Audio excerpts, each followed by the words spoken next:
Hi Marvel, it's me, Daniel, though you probably know me better as one of the many people whose money you mostly already have. Back in October, you outlined Phase 3 of Marvel's ambitious release schedule, and in doing so, dictated the next 5 years of my movie-going to / anticipating life. Seriously, I'm a completist, which means I need to read and watch everything. The Inhumans isn't even a title that I read or gave a hoot about, but now I need to consume all of it just so I can have very strong opinions about casting and give the biggest hoot, because that's what kind of broken I am. You have a fan for life in me. I'm gonna read old Inhumans comics, reread Doctor Strange comics, obsessively watch every trailer that comes out so I can wildly speculate for years, and then I'm going to, yes, give you even more of my money. I'm going to keep going to all of your movies no matter what. So I'm asking you to do something for me in return. You need to start making death matter. In the first Thor, you dropped Loki off of a space bridge into even more space, and it was simultaneously exciting and devastating. Yes, the bad guy is gone, but oh, no.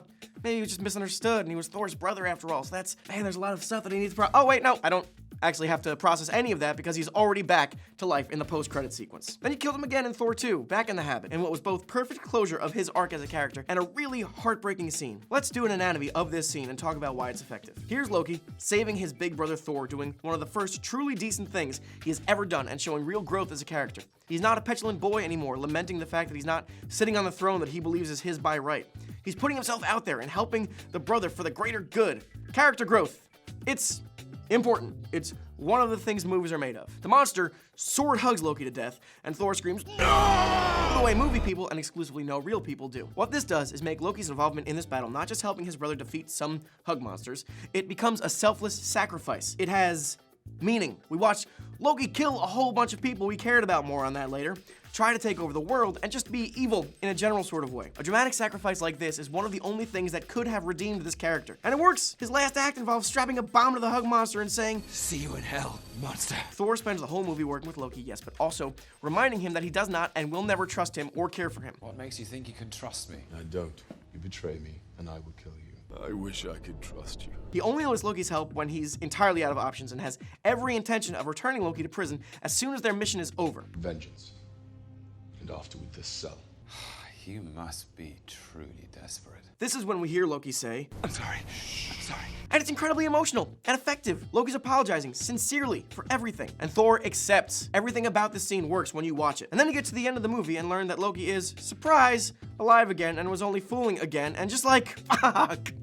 There was no hint in that death scene that Loki was pulling another trick. It wasn't like it included a wink to clever members of the audience or any bit of foreshadowing. It was written, shot, and handled in a way that is indistinguishable from any other death scene, and it aims to evoke the exact same emotions that come out in an actual death. If Loki is alive at the end, then his sacrifice means nothing because it wasn't a sacrifice, and the emotional closure of his relationship with his brother is meaningless because it was still for show. And there's no longer any arc or character growth or development. He's still the petulant trickster we met 3 movies ago who just wants his throne. It's almost the exact same thing they did with Agent Coulson in the Avengers. They killed the guy who was sweet and who had been in more Marvel movies than most, and his death was the thing that needed to happen to give the Avengers something to avenge about. The movie makes it clear that until the death of Coulson, the Avengers couldn't focus or work together as a team. You know, you may not be a threat, but you better stop pretending to be a hero. You're a laboratory experiment, Rogers. People are so petty. I was good until you dragged me back into this freak show. He was the only one the movie could kill to make the Avengers rally, and in a world of gods, monsters, super soldiers, and robot men, Coulson is the only one Marvel could kill to make the audience care. So they did.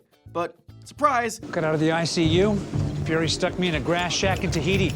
Alive, you can catch him starring in Agents of S.H.I.E.L.D., coming to ABC, this whatever is shit. This allows Marvel to have its cake and eat it too in a way that is frankly cheap. In Thor, they get the emotional payoff of making their audience feel for a character they previously were supposed to hate, but they don't have to deal with the aftermath of a future Thor movie that doesn't involve Loki, one of their most interesting characters and one of their better actors. I could go on, and I will.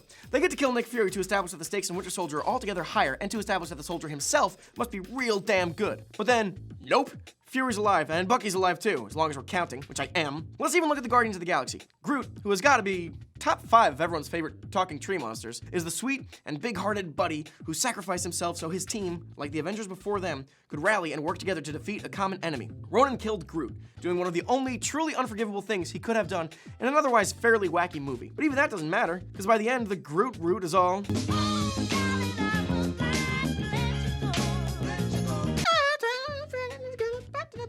Sure, let's drop Pepper Potts off a building, only to have her be fine because now she has superpowers, apparently. Let's actually do that, though. Let's drop Pepper Potts off a building a few more times. I liked it. If you keep doing this, None of your deaths are gonna carry any emotional weight because we as an audience will just assume that whomever you kill might come back as a smaller tree, or as their father, or as he wears a hat now. If you ever killed Groot for real, I won't feel a thing because I already wasted the good emotions the first time you killed him. I only have like 9 sadness units, and you're making me waste them on fake deaths. Say what you will about DC, but everyone who died meaningfully in Nolan's Batman movies stayed dead, except for Commissioner Gordon and Batman, I guess. Why are all my favorite movies so bad? I'm going to keep going to all of your movies no matter what. Please, stop fake killing the fake people. It's cheap, it's empty, and it comes with diminishing returns. Sincerely, the guy whose money you will, can I like give you like $500 now and you'll just hand me a ticket for everything you're going to do? Will you do that?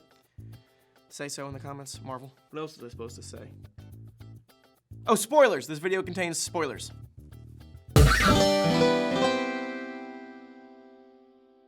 Hey everyone, thank you so much for watching this video. Subscribe if you haven't already. Do the other things that people are supposed to say you do at the end of YouTube videos. Also, we like YouTube, so if there are any other YouTube performers or channels that you want us to see, you want to see us work with, let us know in the comments who you want to see a collaboration with, for whom, at Cracked 2. I nailed that one.